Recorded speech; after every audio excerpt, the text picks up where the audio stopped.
ਦੋਸਤੋ, ਸਾਡੇ ਸਭਨੀ ਦਾ ਟਾਈਮ ਇੱਕੇ ਜਿਹਾ ਕਿ ਸਾਡੇ ਸਭਨੀ ਦੇ ਕੋਲ 24 ਘੰਟੇ ਹਨ। पर अज हूँ तुसें कि दसना चाहनी हाँ कि मते सारे लोकें च यीशु मसीह नहीं है।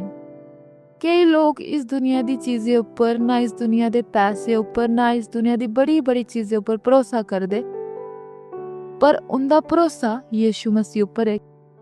वो जानदे कि जदों सब किश गलत होई जागा ते यीशु मसीह सारा के ठीक करूगा। आओ तुसें गल इयै कि गलाना चाहनी कि यीशु मसीह गी जानने दी कोशिश करो।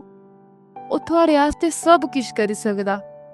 इस संसार दी चीजें ऊपर भरोसा नहीं करो, पर जिंदे सच्चे परमेश्वर ऊपर करो, जेड़ा पहले भी जिंदा हा, अज भी जिंदा है ते हमेशा जिंदा रहोग।